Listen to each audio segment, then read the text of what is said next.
a special presentation of LLBN with archaeologists Dr. Lawrence Garrity and Dr. Doug Clark. Excavating the Bible. Welcome to this edition of Excavating the Bible, what archaeology can teach us. This program is dedicated to exploring the contributions of Middle Eastern archaeology to our understanding of and appreciation for the Bible. I'm Doug Clark, director of the Center for Near Eastern Archaeology at La Sierra University in Riverside, California, who, along with my co-host, run this program, very happy to run this program on archaeology in the Bible. Dr. Larry Garrity, President Emeritus of La Sierra, and an archaeologist whose activity dates back to the 60s. The Dark Ages. The earlier time, proto our time anyway. And we are so pleased that for the series that we're doing on archaeology in the Bible, book by book, that Dr. Kent Bramlett can join us, an associate professor of archaeology and the history of antiquity at La Sierra University, too, with a good deal of interest in Egypt and Egyptian connections, especially during the time of Moses in the late Bronze Age, with what we call the Levant, or the Southern Levant. And so those connections have been important in your research. And so this whole issue of Exodus and this time period, and the players are people and places you know, and you know well. So we're very pleased that you're on the program. Why a fascination with Egypt? I've heard people use the term Egyptomania. What is interesting to you about Egypt, especially in the context of our walking through the Bible book by book with archaeology? I think for me, it's maybe not why the movies latch onto Egypt, but it's the contrast with the land of Canaan or ancient Israel, which was a rain-fed land. And the rain is not always dependable in the Mediterranean climate. So, maybe one in every third year or so you might have a low rainfall. But if you have, say, 3 years, 2 years is difficult, you can make it through 3 years in a row, and you have a famine situation. Yeah. Wow. And a lot of people would migrate during those situations down to Egypt, which was river-fed, a very steady river, unusually so throughout the world, but because of the rains in Africa, how it would flood at just the right time. Right. And so people would migrate to Egypt. And so you have a very different economy there, situation. Everything then is different. The religion is different. The development in the political system is different. You have more small kingdoms in the area of Israel, big unified civilization in Egypt. So that fascinates me. It's kind of Egypt. A foil then, as if you're thinking about it from Canaan, if you're looking from Canaan. This is a kind of a foil providing these varied perspectives. And Egypt is sort of all by itself in a sense. I mean, just surrounding the Nile. It's separated by deserts or water from everybody else. And so that's very different from Mesopotamia or from Canaan, as you were saying, because people crowd in and out, and they're taken over. But Egypt stood on its own, and so it has a continuous, long history that can be traced. We have some fascinating, talk about the fascination of Egypt, we have some fascinating artifacts. Some of them replicas, and one, it turns out from recent study, probably a forgery. It seems to be. A quick word about what we have in front of us. Kent, the word forgery comes to mind with the painting on the right-hand side of the two waterfowl. The red-breasted ducks. That's been a treasure of Egypt. This is just a replica of a small section of this famous painting, sometimes called the Mona Lisa of Egypt. From the Meidum area. The ducks don't usually occur in further south than, say, Greece. But even so, it's more the colors and the pigments that were used in it. And recent analysis in the last few months has suggested this is probably a forgery. Archaeologists didn't excavate it in the tomb. It just showed up on the market in the 1800s. And with the word that it came from a certain region. but it seems like it may well be a forgery. A constant reminder to let archaeologists dig these things up rather than go do it on your Nevertheless, own. all these things on this table sort of yell Egypt, don't they? Because it's where they occur. That's right. Yeah. The Ishabtis for assisting in the Afterlife. Right, getting these- to the afterlife and living in the afterlife. Right, living. They would come to life and be the servants. Many of them have Right. a shovel on the back. Or, And something, we're not sure exactly what, maybe something, an attempt at a replica. a little bit here. touristy, probably. Probably a bit touristy. And then some alabaster vessels here. Authentic.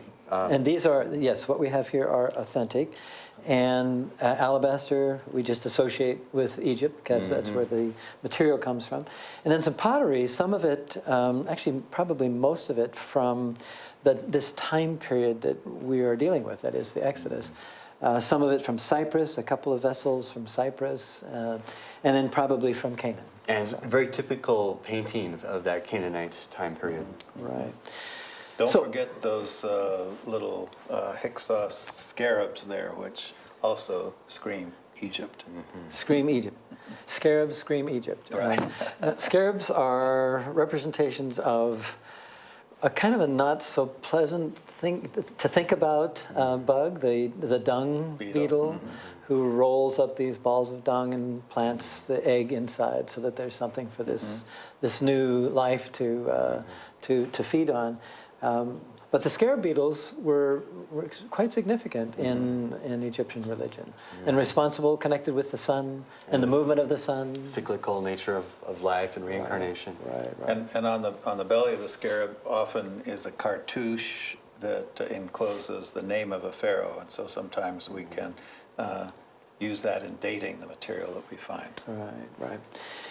We turn our attention on this particular broadcast to the nature of the evidence that archaeologists work with. Archaeologists, biblical scholars work with when we're trying to understand the Exodus story. And when we're trying to put it into historical context, when we're trying to understand it with the best scientific approaches, technological approaches that we can. We have talked about Egyptian archaeology in general.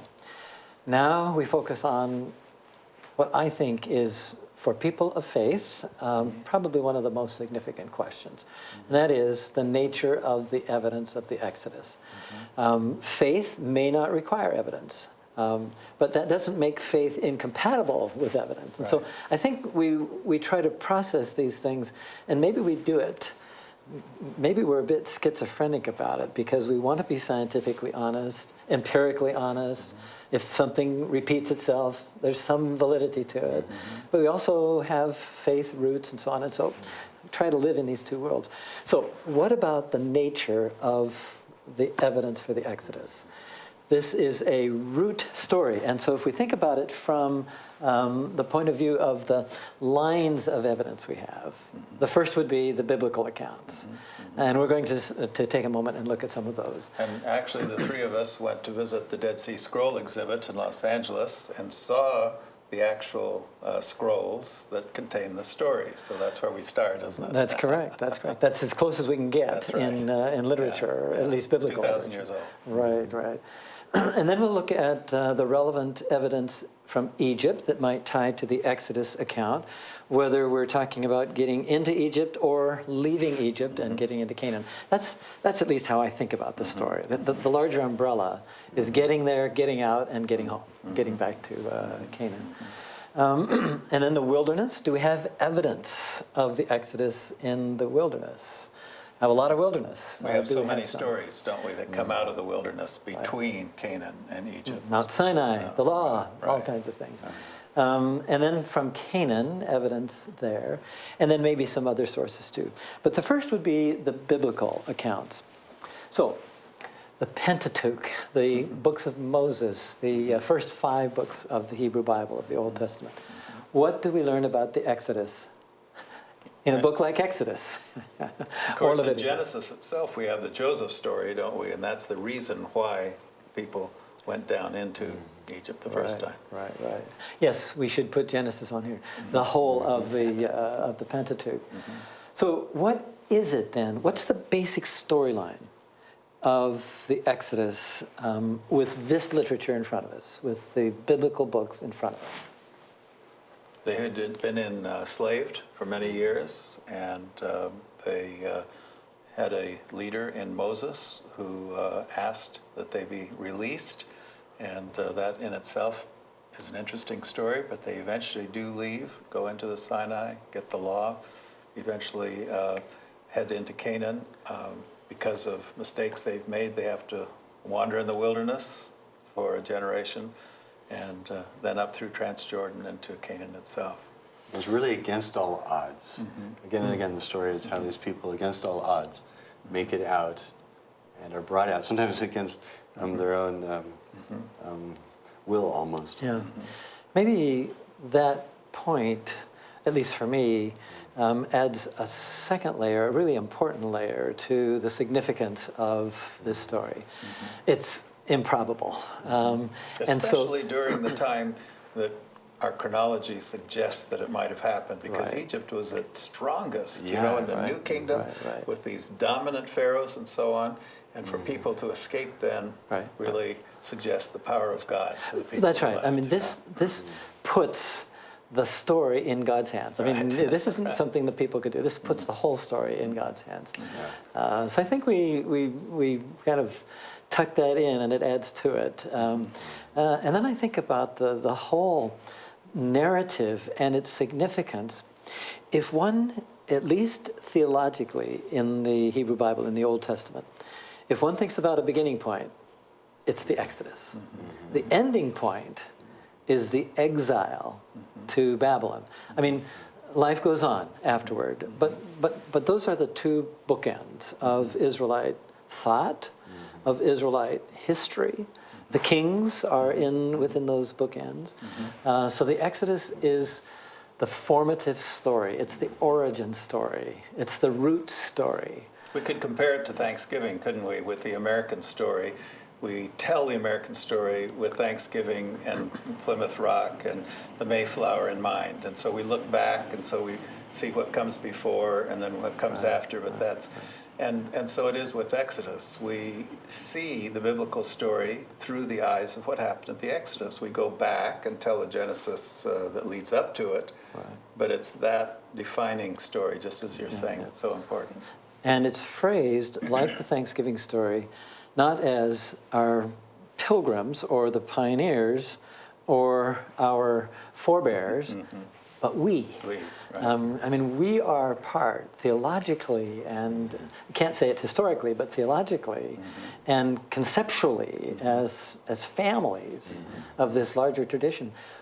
This is our Exodus. It's not just a past. If you ever attend a Seder with a Jewish family, you get that feeling, don't you? Right. Even those who don't genetically go back to the Mayflower or perhaps even the Exodus still connect with that narrative. Now, there are other places, other books, historical books. Larry, I think of Sheshonk or Shishak in the historical Bible. Books. So Israel and Egypt continued to have a relationship. They had to, because they were so close to each other, and the Egyptians would make forays up into the area of Canaan and would run into them. And Jeremiah ends up in Egypt with the community. Jewish. So in the prophetic books, it continues. That's right, in the prophetic books. And the prophets tend to take what we might call Exodus theology and use it in extremely creative and redemptive ways. Amos actually turns it on its head.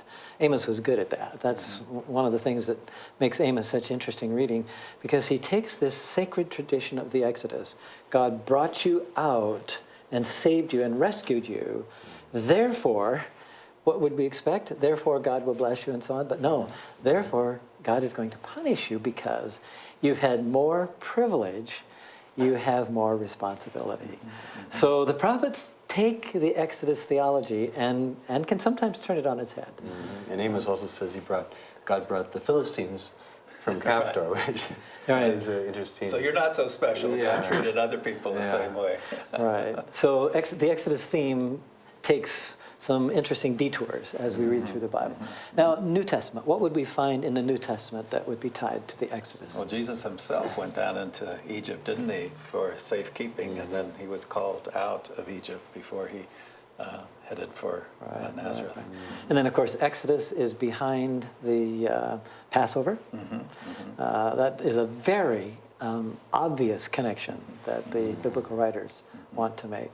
So Exodus is not significant just because it happened a long time ago, but because it has so many, well, it's the springboard for so much theology and reflection on God and on who we are as well, whether Hebrew or Christian. And when we think of the giving of the Ten Commandments, the 10 words, we learn that the reason God has given to them now is that they were already saved from Egypt. And so how do you live as a saved people? Well, here are 10 instructions. So you don't keep the commandments to be saved, but you keep the commandments because you are saved. Yeah, you have been that's rescued. a theological insight. Right. There's a lot that grows out of this. Right, so the book of Exodus, you'd think, okay, it's only the second book in the Bible and there are a whole bunch more, but it is so foundational, which maybe in some ways raises the stakes of what we're going to talk about in terms of the challenges we face, trying to understand what happened, how it might have happened, and so on, and even when. We'll talk about that too. So if we go then to Egypt, what kind of written evidence might there be that would connect to this time period? And again, the time period is what we call the Late Bronze Age, so around 1500 to around 1200 or so BC. What sorts of textual material do we have? Well, there's only one Egyptian text that mentions Israel, and that comes from this period, and it's the Pharaoh Merneptah, who talks about going on a military journey into Palestine, and he overcomes the Israelites there. So they must have already left from the Exodus and must be in Palestine. At least that's a logical way to... And the term is, it's not a nation, it's not a city, it's what, a group of people? A people group, the Israelites. What, about 1208 BC, 1207 BC, something like that. But now we have other texts, the Amarna texts. When do they come from? What are they about? Well, we have the Amarna letters, 380 or so, whatever, letters of correspondence between, well, city-state kings or kinglets and the Egyptian administration, mostly Amenhotep IV, we see both sides of the story. We have communications with the king of Jerusalem, mentions of Megiddo, of many of the cities that we know, but Israel isn't mentioned in these letters. This is from the mid-1300s.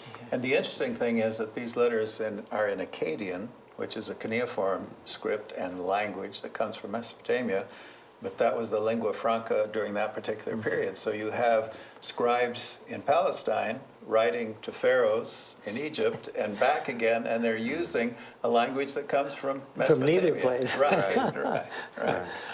Okay, and I think this is going to be one of the really challenging questions, what other kind of evidence comes from Egypt that might support, that might not just illuminate, but might really support historically the Exodus events as you rehearsed them, Larry? So what sorts of, are there artifacts? Are there archaeological sites that have been excavated that will help us not just understand, but really kind of give us the confirmation? I mean, that's at least the question that most people ask. So what do we have? There really isn't a whole lot of evidence, we have to say that. We wish there were, and so we make excuses like, well, they wouldn't want to talk about their losses or about their defeats. The Egyptians wouldn't, and so that's why we don't have more about them. But archaeologists have looked hard, and it's true that the nature of the evidence that is in Egypt, in the Delta, has been submerged, and water does a number on a lot of the stuff that maybe isn't preserved. But there is evidence that comes from the New Kingdom that where you can say is a setting where the biblical story could fit. Not proof, but we can create a setting in the... Right, and we have evidence of Semitic peoples from Canaan being forced into labor So to the build kind these, of thing that's described in the Bible certainly happened to other people as well as Israelites. right, building the storehouses of Ramses, for example. Yeah. Now, the Avaris excavations would fit into this? Sure, yeah. Tel Daba, ancient Avaris, was the capital of the Hyksos. So these are the Canaanite peoples who migrated in and then took control for a while. Maybe the setting for Joseph, this administration that would be friendly to other Canaanite and Hebrew people. And then following that, we have the expulsion of those foreigners in the Egyptian eyes, and then a hostility towards other Semitic people still living in the Delta area. And it's at that time that they're forced to build some of these major constructions. And we have actually reference to Habiru, and we've mentioned before that the Habiru were the social class of people sort of outside of the city-state structure that may have included the Hebrews. The term may actually be related. Not all Habiru were Hebrews, but it could well have included There's a linguistic Hebrews. relationship between Habiru and Hebrew, as you can tell. Right. So is it possible, if we have Canaanite people coming to Egypt, and then we have the Hyksos period, in that intermediate period, that's part of what gets swept into the story as ultimately it takes its shape in the biblical literature. I mean, we appreciate the inspiration of the Bible. It's still human beings who are putting it together and who are writing these things, and that's always an interesting dynamic. But is it possible that some of these people groups kind of became absorbed? I mean, we do read about these foreigners as part of the group that came out of Egypt. Is it possible that some of this becomes part of the larger we, the larger group of whom we are a part? It sure does. I mean, the mixed multitude narrative. Right. Many references to not just the Hebrews coming up, but this mixed multitude who aren't Hebrew, and they're often blamed for the grumbling. That becomes part of Israel. And it would be surprising if the Israelites were in Egypt for a few generations, and there wouldn't be intermarriage, and people who would be Egyptians who would become friendly with the Israelites and want to be a part of the community and so on. Yeah. Okay, then let's look at wilderness evidence. The Israelites in the story spend not a lot of time in Egypt. They're getting out, but they certainly spend a lot of time in the wilderness, in the Sinai desert, and in traveling back and forth. And Moses, of course, in Midian and so on.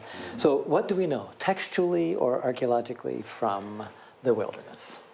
You know, not very much is preserved in a wilderness. We know from visiting Bedouin tribes, for instance, they can be camped and have lived at a certain place for quite a while, and they decide one morning to get up and leave, and they leave nothing behind. I mean, a few stones maybe that are arranged in a way that you'd say are artificial, but it's really hard to find evidence in the wilderness. Not a lot of pottery. Not a lot of pottery, right. Now, there because are they often people, would carry skins and things rather than pottery. There are people who are spending more time in developing better technologies and techniques for trying to follow nomadic people groups, and probably with some success. Yeah, I think that the longer we wait, maybe the more evidence we might have. Now, what about in the Sinai? The Israelis controlled the Sinai for a bit. After What did they do? the Six-Day War in 1967, they occupied Sinai. And up until 82, 83, when they left the Sinai, the archaeologists scoured the Sinai area, expecting to find evidence of Israelite past. Right. They didn't find anything. They were quite disappointed, with the exception of close to the border of Israel itself. But as far as a trail, not really anything. Now, some have made claims that they've found different sorts of things that they would attribute to the Israelites. Can we trust those claims too much at this point with what we know? Having visited most of those sites myself, I would say that they're not good candidates for the kind of evidence that archaeologists can depend on. Yeah. Many of them are racy stories and exciting, but a lot of the stuff that you see in videos has been created by artists in the studio and don't really relate to. Archaeologists would love to publish and show other archaeologists this kind of thing, if it were there. Yeah. Let me just say that the context of the wandering makes a lot of sense in the New Kingdom period when you have a very strong Egyptian empire in Canaan. Yeah. Where if the Israelites are escaping from Egypt, they're not going to just continue on up through the Egyptian imperial control. They're going to be on the fringes, and that's the stories that we get. Okay, what about then from Canaan? Written evidence? What do we have? We have the Amarna letters. Okay, so we come back to the about, Amarna right. letters. Now, some of what we want to talk about in a couple of minutes is something that we'll come back to when we get to Joshua. But the Exodus story doesn't end until we talk about the Promised Land and so on. And so we have, in this particular map, a number of sites. And we could talk about this being the Philistine and Sea Peoples incursion area. This is the central hill country where most of the settlements really sprout. We have a similar kind of thing going on the Jordan side. But there are 6 sites here that we want to visit very quickly. One is Heshbon, where Larry and I excavated, Dr. Horn was. Jericho and Ai, right here. And then the other 3, Hatzor, Bethel, and Lachish. And we'll just do this quickly because we will come back. Jericho, what kind of evidence for habitation in the time of the Exodus?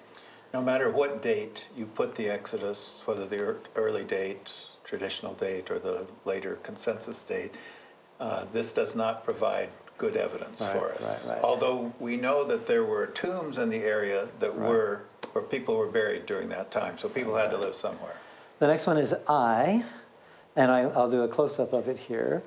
The same kind of thing. We don't have any evidence during this time period. The Hebrew word Ai means a destroyed destruction. town, A ruin, a ruin. And so the evidence is that during that time it would have been a ruined village. It was a massive city during the the Third early Millennium. Bronze, And then Heshbon, where we excavated, no evidence, at least at the time. Nothing before 1200 BC. Right. I'm just going to look at the other 3 quickly before we close.